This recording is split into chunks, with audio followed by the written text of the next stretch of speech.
Students, we are on chapter number 2, that is forms of business organization. Till now, we have completed with 4 kinds of business organization, starting with sole proprietorship, then Hindu undivided family, third, partnership, fourth, cooperative society.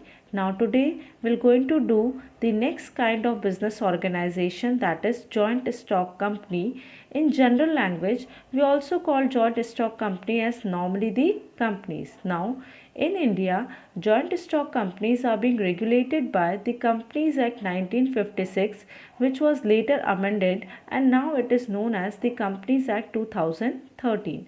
Now, as per this act, meaning of company is a company is an artificial person which has a separate legal entity, perpetual succession, and a common seal.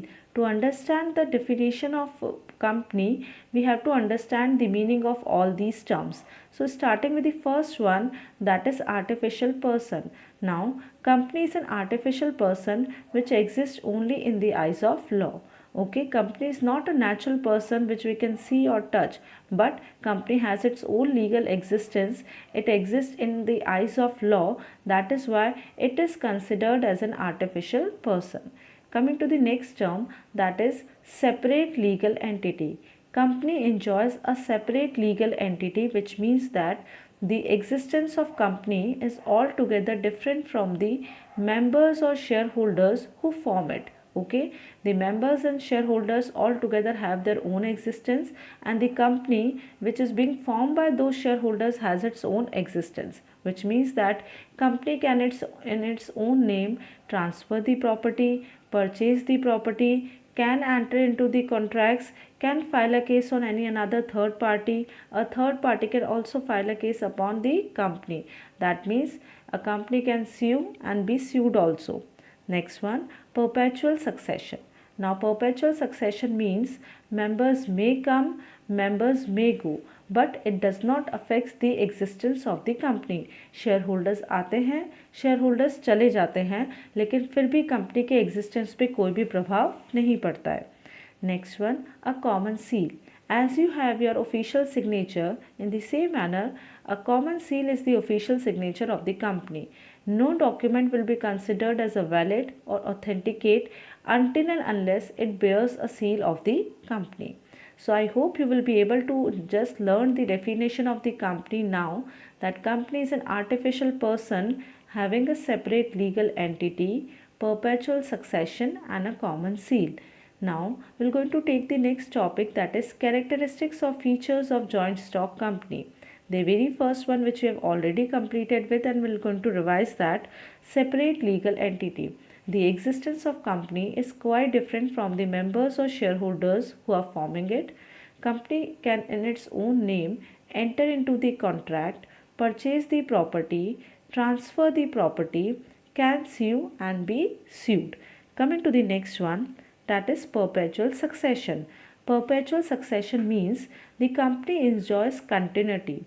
The shareholders or members may come, may go, but it does not dissolve the company, it does not affect the existence of the company. Third one, artificial person. As we have already discussed that company is not a natural person which can be seen or touched like us, but company is an artificial person who has its own existence and exists only in the legal eyes. Next one, common seal. Now common seal of the company is an official signature of the company. Just we have our own signature. In the same manner, company has its own common seal. No document of the company will be considered as valid, legal, or we can say authenticate until and unless it bears the seal of the company. Next one, formation. Now the companies are formed under the Companies Act 2013.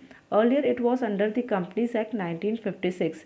Several legal formalities have to be complied with in order to bring the companies into the existence. Next one, control. These joint stock companies are managed by the panel which is known as BOD, that is the board of directors, which are actually being appointed by the shareholders of the company. Next one, liability. Now liability of all the shareholders of the company is limited only up to the amount of capital they have invested into the company. Okay, suppose as a shareholder I have invested in a company 10,000 rupees by purchasing 1,000 shares of rupees 10 each. At that time, my liability in a company will be limited only up to the amount of 10,000 and not more than that. That is why company or in the company the shareholders have a limited liability. Next one, risk. Risk in the company is being shared by all the shareholders, okay, in the proportion in which the investment is made by a shareholder. Suppose two shareholders are there. One has invested 20,000 rupees, another one has invested 10,000 rupees. Now, the risk of that particular shareholder who has invested 20,000 will be more, as he will enjoy more proportion of profit, more interest on the capital. That is why risk of that particular shareholder will be quite more in comparison to that of the shareholder who has invested only rupees 10,000 in the company. Hope you understood. Next one, transfer of shares. Now, in the joint stock company, shares of the shareholders are freely transferable from one person to another. The shareholders can easily transfer or sell their shares to any another third party without obtaining the permission of board of directors. So we have completed with the 9 features of joint stock company. 4 of the features we have already covered in that of the definition. Rest others we have done in an in-depth manner. Hope you understood all the features. Now we're going to do the merits and demerits in the next video. Thank you.